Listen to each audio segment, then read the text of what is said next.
नमस्कार साथियों, स्वागत है आपका वेदांत एकेडमी के डिजिटल प्लेटफॉर्म पर। हम लोग वैक्सीन सीरीज़ डिस्कस कर रहे हैं, तो उस सीरीज़ में आज का सेशन स्टार्ट करते हैं हम सीधे। फर्स्ट क्वेश्चन आज का, एक पुरुष स्थिर पानी में 10 किलोमीटर प्रति घंटे की चाल से चलता है, इसे हम कंसीडर करते हैं x इज इक्वल टू बोल रहा है 10 किलोमीटर पर आवर। फिर उसके बाद हमसे बोल रहा है यदि वह 3 किलोमीटर प्रति घंटा की चाल से बहती नदी मतलब flow of water 3 kilometre per hour, 3 kilometre प्रति घंटे पानी बह रहा है, एक स्थान तक नाव चलाकर जाने और वापस आने में टोटल 1 घंटे का टाइम लेता है, मतलब T1 plus T2 is equal to 1 hour. और इसमें जो डिस्टेंस है, जितनी डिस्टेंस जा रहा है और उतनी ही डिस्टेंस वापस आ रहा है, लेकिन एक तरफ स्पीड बड़ी हुई होगी और एक तरफ कम हुई, एक बार अप स्ट्रीम एक बार डाउन स्ट्रीम। तो हम देखते हैं, हमने मान लिया distance D, time is equal to distance upon speed. तो एक बार स्पीड होगी 10 + 3 और एक बार स्पीड होगी 10 - 3। ये डाउन स्ट्रीम होगी, ये अप स्ट्रीम होगी, सॉरी अप स्ट्रीम ये, डाउन स्ट्रीम ये, इज इक्वल टू 1। हम 13 और 7, 13 और 7 91 होगा, सॉरी लिख ही देते हैं, plus D/7 is equal to 1। 7 यहाँ होगा, 13 यहाँ होगा, तो 7D plus 13D upon 91 is equal to 1। इसे हम देखेंगे ये कितना हो जाएगा 20D, 13D, 20D is equal to 91। इसे सॉल्व करोगे आप, ये आ जाएगा 20 से भाग लगाओगे 4.55, ये आप सॉल्व करोगे, ये आपको मिल जाएगा। किसी भी ऑप्शन में है ऑप्शन नंबर डी। मुस्कुराएंगे, टिक करेंगे और आगे बढ़ेंगे। अगला क्वेश्चन देखते हैं। एक परीक्षा में गोपाल 300 अंकों में से 300 नंबर में से 98 नंबर लेकर आता है, लेकिन 22 नंबर से वो फेल हो जाता है। तो पास अगर होगा, अगर गोपाल को पास करवाना है अपन को, तो अपन चाहेंगे गोपाल 98 के साथ में ये नंबर भी लेकर आ जाए। मतलब गोपाल कितने नंबर लेकर आ जाए पास होने के लिए, 120 नंबर लेकर आ जाए, तो अपन गोपाल को पास करवा देंगे। परीक्षा को पास करने के लिए आवश्यक अंकों का परसेंटेज कितना है, परसेंटेज वो पूछ रहा है। टोटल मार्क्स कितना 300, तो परसेंटेज अपन देखेंगे, परसेंटेज कितना होगा 120 का 300 का कितना परसेंट है 120, ये अपन से पूछा जा रहा है। 3 से कैंसिल करोगे इसको, आंसर हो जाएगा 40%। किस ऑप्शन में? Option number C. मुस्कुराएंगे, टिक करेंगे और आगे बढ़ जाएंगे। हरीश एक पुस्तक को 25 रुपये में बेचता है और 25% का लाभ प्राप्त करता है। वस्तु का क्रय मूल्य क्या है? 25 रुपये में बेचा तो उसको प्रॉफिट हुआ, मतलब कम का खरीदा होगा 25 से। देखते हैं, 25 से कम का खरीदा होगा, मतलब 35 का तो नहीं खरीदा होगा, 25 से कम का खरीदा है। Answer option number B. और एज इट इज़ ऑप्शन आपको एग्जाम में दिए गए थे। यूँ अगर सॉल्व करना होगा तो 25 रुपये कितना है, 125% है 25 रुपये, और 100% निकालोगे ये आपको मिल जाएगा 25 नीचे 125 और गुना में 100। 25 से कैंसिल करोगे ये कितनी बार, 5 बार, 5 से कैंसिल करोगे 20 बार, 20 रुपीज़। ये हमारा आंसर जो हम सॉल्व कर चुके हैं। मुस्कुराएंगे और आगे बढ़ेंगे। 30 सेंटीमीटर त्रिज्या का एक कार का पहिया 30 सेकंड में 140 चक्कर लगाता है। कार की चाल क्या है? ऑप्शंस देखे हमने, मिनट पर सेकंड ना होकर ये क्या होगा, मीटर पर सेकंड होगा।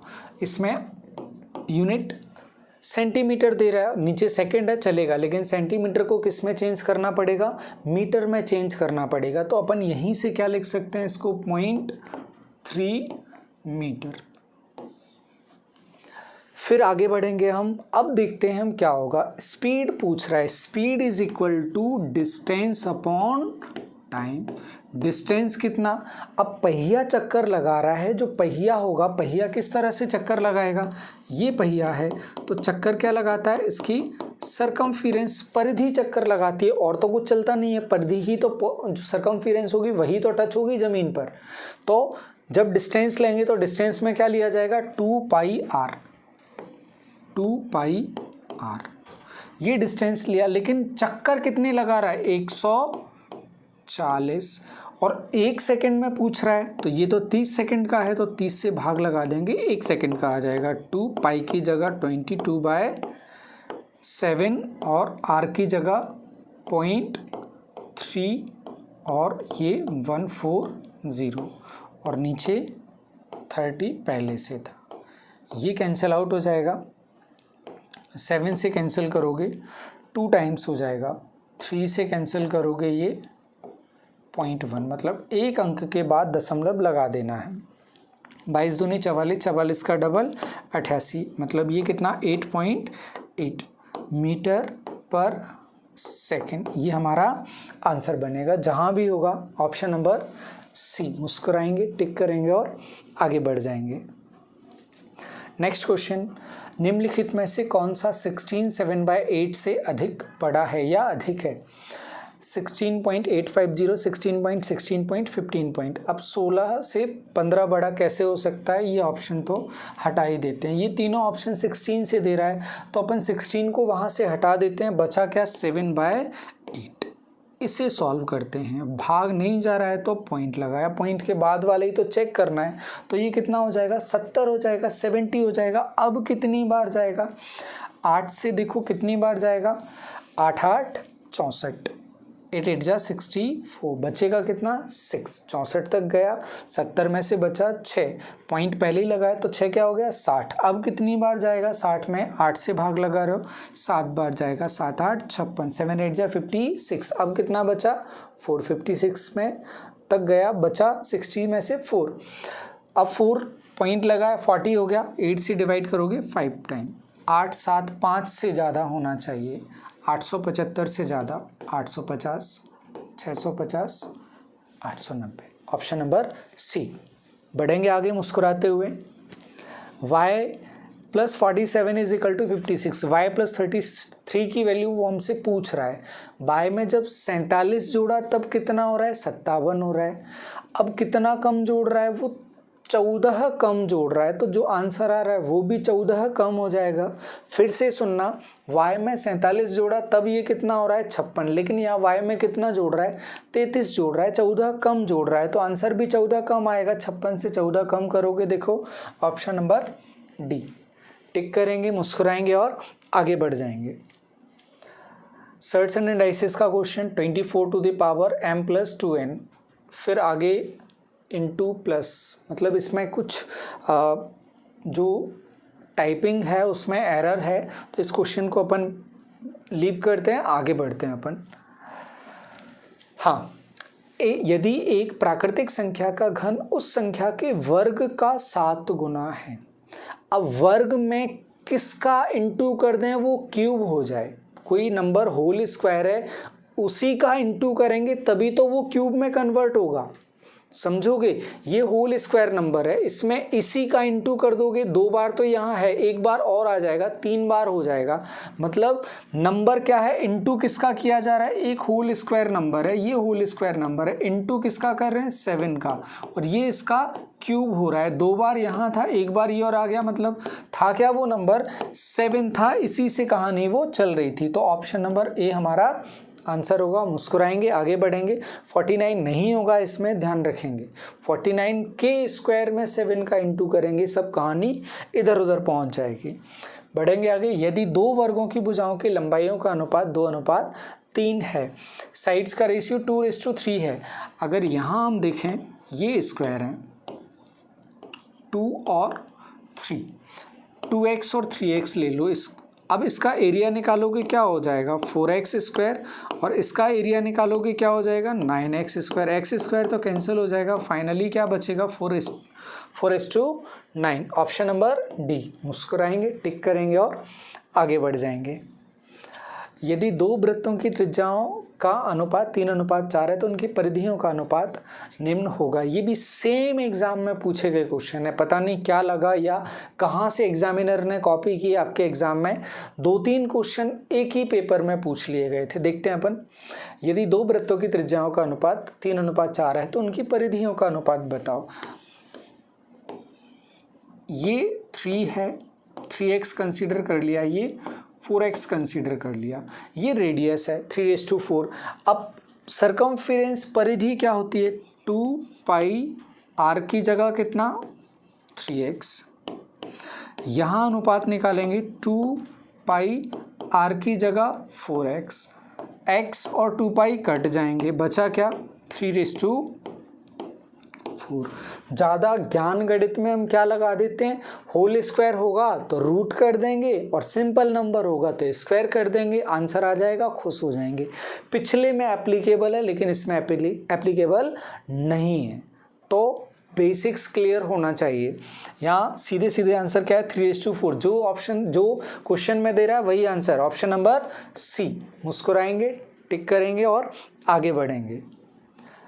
यदि दो समान ऊंचाई वाले बेलनों के आयतनों का अनुपात 25:49 है तो उनकी त्रिज्याओं का अनुपात निम्न होगा। फिर से उसी टाइप का कुछ क्वेश्चन आ गया। अब दो समान ऊंचाई वाले बेलनों के आयतन, बेलन का आयतन क्या होता है ये पता होना चाहिए। बेलन का आयतन होता है πr²h और जो h है वो दोनों के लिए सेम है, तो अपन लिखेंगे πr1² h, πr2² is equal to 25/49। Pi से पाई कैंसिल, h से h कैंसिल, r1/r2 का होल स्क्वायर कितना दे रहा है 25/49। स्क्वायर रूट लेंगे इस तरफ दोनों तरफ का, ये 5/7 r1/r2। क्या जानना चाहता है अपन से, तो उनकी त्रिज्याओं का अनुपात यही जानना चाहता है 5/7 ऑप्शन नंबर ए। मुस्कुराएंगे, टिक करेंगे और आगे बढ़ जाएंगे। एक गांव की जनसंख्या में निरंतर 5% की वृद्धि होती है। यदि इसकी वर्तमान जनसंख्या 33,075 है तो 2 वर्ष पहले इसकी जनसंख्या कितनी थी। ऑप्शन है 30, 28, 32 और 10। 5% के हिसाब से देखेंगे हम तो चक्रवृद्धि के फॉर्म में, कंपाउंड फॉर्म में ये आगे बढ़ती है, लेकिन अप्रॉक्स अगर देखोगे आप, मोटा मोटा अंदाजा लगाओगे, लगभग 10% से थोड़ा सा ज़्यादा ये बढ़ जाएगी। 10% से थोड़ा सा ज़्यादा बढ़ जाएगी क्योंकि कंपाउंडली बढ़ती है, पहले 5% फिर उसके बाद 5%। तो देखें कहाँ से 10% अप्रॉक्स बढ़ाएं और कहाँ पहुँच जाएं हम 33,075 पर पहुँच जाएं, 10% से थोड़ा सा ज़्यादा। 30,000 का 10% कितना होगा 3,000 होगा, 3,000 कुछ बढ़ जाएगा, मतलब 33,000 कुछ आंसर आ जाएगा प्लस में कुछ। 28,000 का देखोगे, इसमें 2,800 बढ़ाओगे, ज़्यादा से ज़्यादा 2,900 बढ़ जाएगा। 3,000 भी बढ़ेगा तब भी कितना पहुँचेगा 31 पे पहुँचेगा, नहीं काम बनेगा। 32 से अगर 3,200 बढ़ा दिया तो 35 से भी ऊपर चला जाएगा ये, जबकि है कितना 33। 31 से बढ़ाओगे, 3100 बढ़ाओगे तो 34,000 से ऊपर निकल जाएगा, इससे भी काम नहीं बनेगा। ऑप्शन नंबर ए हमारा आंसर होगा। अगर आप चेक भी करना चाहोगे तो किससे सॉल्व करोगे, आपको बताया था famous relation x + y + xy/100। पिछले कुछ लेक्चर्स में इस पर क्वेश्चन भी करवा दिए थे। 5 और 5 और 5 × 5/100, तो ये टोटल कितना हो जाएगा 5 और 5 10, 10.25%। तो 3,000 का 10.25% निकाल के 30,000 में जोड़ दोगे, आ जाएगा 33,075। तो हमारा आंसर होगा ऑप्शन नंबर ए। बढ़ेंगे, टिक करेंगे, मुस्कुराएंगे। दो समांतर रेखाएं कितने बिंदुओं पर प्रतिच्छेद करती हैं। ये क्वेश्चन एडवांस से उठाया। फिर से आपको बार बार हर लेक्चर में बताया जा रहा है, एडवांस का अगर आपका प्रॉब्लम है, ज्योमेट्री वगैरह का प्रॉब्लम है, तो आप बेसिक्स में जाकर उसके वीडियोस देखेंगे। यहाँ क्या है, दो समांतर रेखाएं, दो समांतर रेखाओं में बेसिक जो प्रॉपर्टी होती है वो होती है कि उनके बीच की जो डिस्टेंस है वो हमेशा कांस्टेंट रहती है, निश्चित रहती है, कभी भी बदलती नहीं है। जो निश्चित रहेगी वो कहाँ नहीं आएगी, जीरो पे तो नहीं आएगी, मतलब मिलने वाले वो कभी भी नहीं है। तो क्या होगा, 2 पॉइंट पे, 1 पॉइंट पे, 3 पॉइंट पे नहीं, बिल्कुल प्रतिच्छेद नहीं होगा। बढ़ेंगे आगे। आज का लास्ट क्वेश्चन। एक दुकानदार अपनी सभी वस्तुओं को 20% के डिस्काउंट पर बेच रहा था। ऑफ सीजन में उसने एक डिस्काउंट और लगाया 25% का। देखते हैं आप, 15 अगस्त, 26 जनवरी, दिवाली ऑफर, राखी ऑफर, ये तमाम ऑफर्स आते रहते हैं। यदि रोहित ने 1200 रुपये में अंकित मूल्य का प्रिंट वाला कोई प्लोवर खरीदा तो उसे कितना पे करना पड़ेगा। पहले अपन देखें एक्चुअली में मिला कितना डिस्काउंट। तो पिछले क्वेश्चन में जो हमने देखा, पिछले क्वेश्चन में हमने क्या देखा, x + y + xy अपॉन 100 से हमने 2 साल का कंपाउंड इंटरेस्ट निकाला और आपको बताया था ये बड़ा इंपॉर्टेंट रिलेशन है। और इस रिलेशन से हम निकालेंगे कि एक्चुअली में डिस्काउंट मिल कितना रहा है। पहले 20%, फिर 25%। तो -20 डिस्काउंट मतलब माइनस होगा, -25, ये plus -20 into -25 upon 100। Minus minus तो ये प्लस हो जाएगा, 25 से ये 4 बार, 4 से ये 5 बार, ये -45 + 5, मतलब कितना डिस्काउंट मिलने वाला है, सिर्फ 40% डिस्काउंट मिलने वाला है। 40% डिस्काउंट मिलने वाला है, 1200 पे 40% कम हो जाएगा, या हम बोलें 40% डिस्काउंट मिलेगा तो कितना करना पड़ेगा उसको, पे करना पड़ेगा उसको 60%। किसका, 1200 का 60% पे करना पड़ेगा। कर देते हैं 60% पे, दोनों जीरो हट जाएंगे, 12 छक्के 72, आंसर होगा 720 रुपीज़। देखेंगे किसी ऑप्शन में, ऑप्शन नंबर सी में हमें दिख रहा है, टिक करेंगे, मुस्कुराएंगे और यहाँ आज का सेशन अपना कंप्लीट हो जाएगा। उम्मीद है सभी को मज़ा आया होगा। इसी तरह के सेशंस के लिए जुड़े रहें। आज के लिए थैंक यू, मिलते हैं फिर।